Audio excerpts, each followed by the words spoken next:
Welcome to the Invite Health podcast, where our degreed healthcare professionals are excited to offer you the most important health and wellness information you need to make informed choices about your health.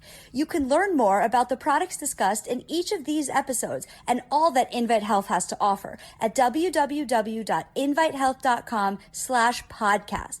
First-time customers can use promo code podcast at checkout for an additional 15% off your first purchase. Let's get started. We have all experienced stress at some point in time throughout our lives, but today I want to zero in on the connection between being acutely mindful of your stress and talking about the advancement when it comes to research in the science of stress. So I'm Amanda Williams, MD, MPH, and over the past many, I would say 2 decades, a lot more of the focus on stress-related research has certainly started to give a little bit more credit to our brain than perhaps we used to, and really understanding the true role that, mindfulness and, meditation, this is why people are into doing yoga. And, you think about all of these ways in which we can help to naturally de-stress our body.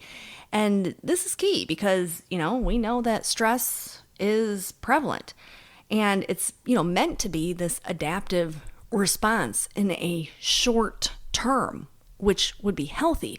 But the problem is that most people have chronic low level stress. It's kind of like when we look at chronic low grade inflammation. The two go hand in hand. And so it's that chronic low level stress where you're just constantly in this state of just heightened, feel like you're never normal, quote unquote. And this is what many people are dealing with. And so thinking about, acute versus chronic stress is really relevant and really getting to the heart of how we can better regulate our stress response. We know that there's so many different nutrients that can be beneficial when it comes to targeting stress. When we look at our B vitamins, when we look at omega-3 fatty acids, the amino acid theanine, for example, probiotics and prebiotics, certainly we can look at those. Adaptogenic herbs, looking at rhodiola, ashwagandha. And I'm going to be talking about the adrenoserine formulation and why that can be so incredibly beneficial. So, the normal fight or flight response, that we definitely want to have. We want to be able to allow our brains to perceive a potential threat and trigger that hormonal response in the body. That's normal. And so when we're looking at the acute stress, that's fine. But when we're looking at the long-term stress, now we're starting to get into major problems. It's that chronic stress. And the majority of people, that's what they're dealing with. They're not dealing with, they just got, slightly frightened and, they have the stress response. They're walking around in a heightened state of stress all of the time. So we know that the stress is going to impact your circadian rhythm. And so if you're not sleeping well, obviously the body has a hard time when it comes to proper repair. When we look at the immune system, we definitely know that the stress response is going to be impacting the way that our body can fend off different bacterias and viruses. We are going to be more prone to catching the common cold if we're stressed out. And we can look at, even in the setting of a acute stress response. So we talk oftentimes about marathon runners. Post-marathon, that is when they are at their greatest risk of developing a respiratory infection because the body is so stressed that the immune response has now taken a hit or has lowered itself. We know that the stress can alter our gut microbiome now. It's going to alter it to the fact that it can disrupt your blood pressure. So all of these different factors that come into play when we look at the impact and the consequences of chronic stress. So cardiovascular disease, clearly we know that. We know the impacts that stress can drive up when it comes to neurological function. So even with our cognition, we see this. Many times when people are incredibly stressed out, they will experience higher levels of brain fog, for example. Looking at when people are very stressed out, why they struggle to lose weight. And once again, we can look kind of at that epigenetic component to that and why that is such an integral area to really research and understand. So there are so many different conditions that can be negatively impacted by stress. We can look at areas that we know stress is going to make worse. We can look at respiratory issues such as COPD and asthma. We can look at people who have different skin conditions, different dermatitis, and looking at psoriasis and eczema. When you're stressed, these are going to be heightened because that inflammatory response is going to be heightened. We can look at chronic fatigue syndrome, definitely correlated with the stress response. We can look at issues with irritable bowel. Oftentimes when people are always stressed out, then they start to have these issues within the GI tract. So I actually am going to be talking about digestive HX today as well, because we know that when someone is experiencing higher amounts of stress, that they are definitely going to start to feel the impact of that in the GI. So when we think about the way that our body is breaking down foods, if the body is incredibly stressed, our normal enzymatic response to the introduction of food is also going to be altered. So all of these different things that we know. We know that, different medications, oftentimes may drive up a stress response. So doing the things that we need to focus in on, looking at, mindfulness and meditation and, cognitive behavioral therapy and exercise and, healthy diet, all of these things are very beneficial when it comes to allowing the body to have a better stress response. Because if we do nothing, then we see the long-term lingering implications of this. And this is an area where certainly we don't want to ignore this. We don't want to just accept it as normal. It's like, yeah, I'm stressed out. This is just the way it is. Everybody's stressed and you just have to deal with it. No, this is not normal. Like I said, acute stress, yes, but long-term stress is definitely something that we do not want to overlook. So remember, we are impacting every single system.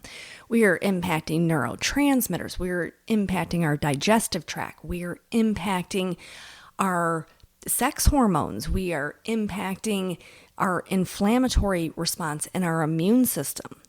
So this is something that we do not want to just ignore or accept as normal.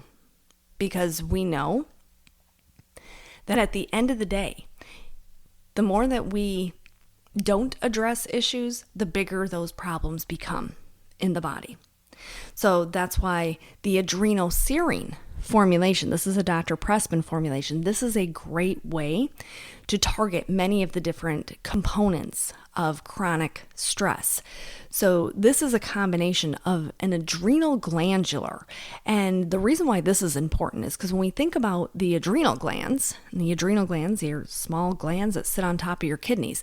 That's what's responsible for your stress response. So when we think about the release of cortisol, for example, but also epinephrine and norepinephrine and DHEA. So think about all of the different ways in which even DHEA is impacting our health. So DHEA is that precursor hormone for the manufacturing of things like testosterone and estrogen, but it also plays a critical role in creating a balance with your cortisol levels and with insulin.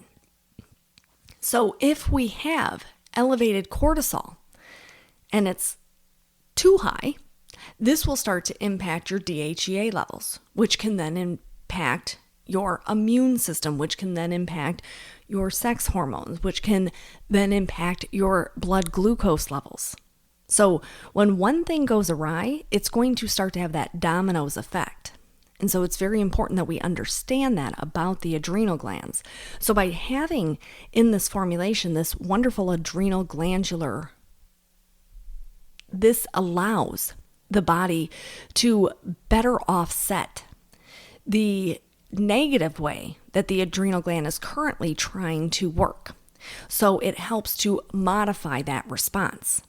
So it's really nice whenever we can use a glandular, because we know that that glandular is providing the body with those needed key nutrients in order to be more in its homeostasis or creating an equilibrium. So in the adrenal serine, we have that glandular along with phosphatidylserine. Now, many times when we think about phosphatidylserine, that's that key phospholipid, we think of it in that setting of brain health.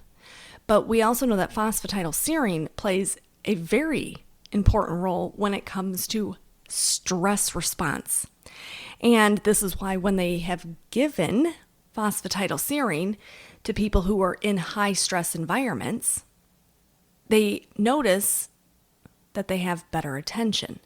And why is that? Because the phosphatidylserine is working within that adrenal response, that HPA axis is working to help to support and modulate that.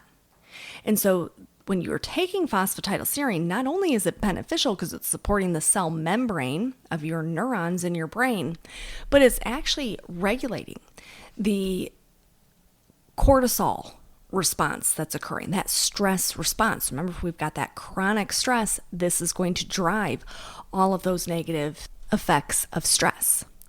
So this is just, it's such a great blended formulation. And then it also has ashwagandha. So ashwagandha is an adrenal adaptogenic herb. And this is a direct modulator to stress coming from the adrenal glands. So that's the main purpose of ashwagandha, is it allows the body to process stress more efficiently. So if we have high levels of stress, the ashwagandha helps to come in and say, hey, maybe we need to push that down a bit. And this is why adrenal adaptogenic herbs such as ashwagandha and rhodiola have been utilized for so long. And then you start to look at the spin-off studies on that. They say, well, hey, if ashwagandha is good for stress, how is it for the immune system? And then you start to see that connection of all of those different dots. And this is why, as an adrenal adaptogenic herb, ashwagandha is so incredibly beneficial. And then this has DGL in this. And so that's the deglycerinized licorice root extract. Why is that in there? Well, when we think about the stress in the body, and we start to think about all of the different systems that start to take a hit, we know that our GI tract, we know that the digestive tract certainly can start to feel the effects of stress. And many times that's the first place people feel their stress is in their gut. They kind of have that icky feeling in their stomach, is the way that many people will describe it.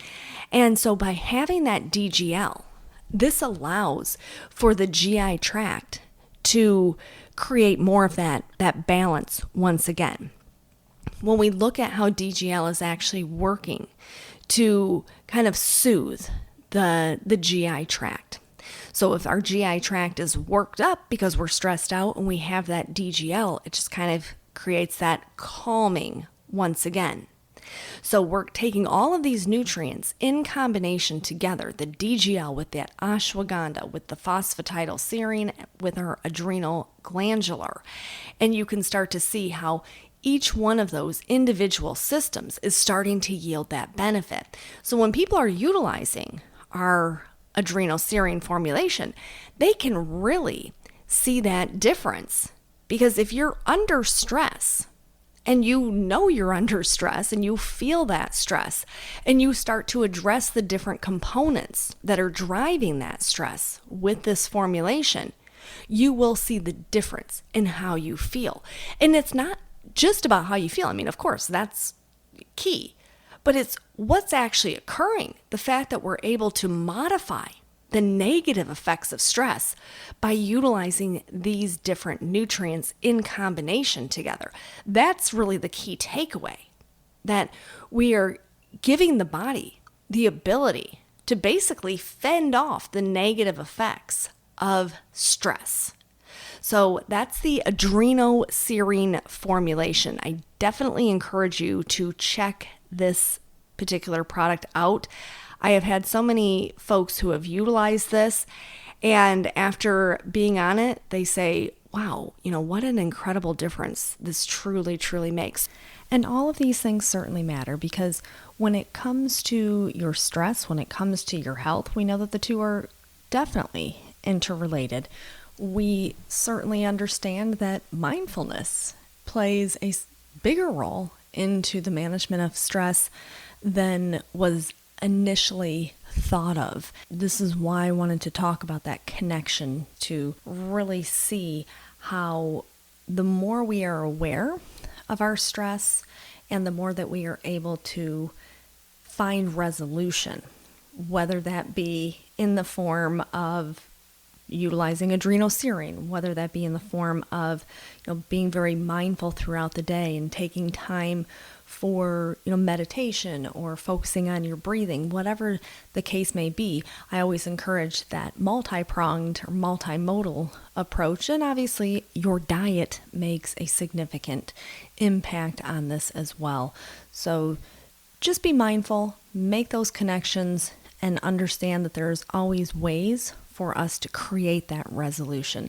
So I want to thank you so much for tuning in to the Invite Health Podcast. Remember, you can find all of our episodes for free wherever you listen to podcasts, or by visiting invitehealth.com/podcast. Now, do make sure that you subscribe and you leave us a review. You can follow us on Facebook, Twitter, and Instagram at Invite Health, and we will see you next time for another episode of the Invite Health Podcast.